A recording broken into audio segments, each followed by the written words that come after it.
குழந்தைகளுக்கு பிடிச்ச கேரட் சாதம் எப்படி செய்யலாம்னு பார்க்கலாம். அதுக்கு ஒரு பெரிய பேனில் 2 ஸ்பூன் ஆயில், அப்புறம் எல்லா ஸ்பைசஸும் இதில் ஆட் பண்ணிக்கலாம். ஒரு பெரிய சைஸ் வெங்காயம்,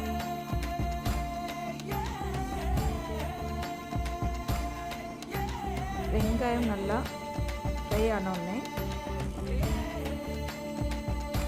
கொஞ்சமாக தட்டி வச்ச பூண்டு, 2 பச்சை மிளகாய்,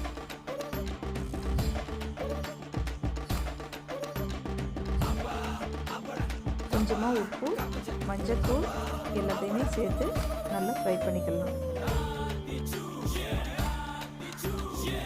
நமக்கு தேவையான கேரட்டு, உங்களுக்கு எவ்வளோ கேரட் வேணுமோ அவ்வளோ கேரட் நீங்கள் சேர்த்துக்கணும். எல்லாமே சேர்த்து நல்லா இப்போ வதக்கிக்கலாம். கொஞ்சமாக கரம் மசாலா, கொஞ்சமாக சில்லி பவுடர். இந்த கரம் மசாலாவோட ஃப்ளேவர் பசங்களுக்கு ரொம்ப பிடிக்கிறதுனால நம்ம கொஞ்சமாக ஆட் பண்ணிக்கலாம். அவ்வளோதான். நல்லா வதக்கினோடனே நீங்கள் உங்களுக்கு ரைஸ் எவ்வளோ வேணுமோ அவ்வளோ ஆட் பண்ணிவிட்டு நல்லா கிளறி விட்டுக்கோங்க. இப்போது அதில் கொஞ்சம் கருவேப்பிலை, கொத்தமல்லி இலை எல்லாத்தையுமே சேர்த்துக்கலாம். அவ்வளோதான் ஃப்ரெண்ட்ஸ், உங்களுக்கு தேவையான கேரட் சாதம் இப்போ ரெடி ஆயிடுச்சு.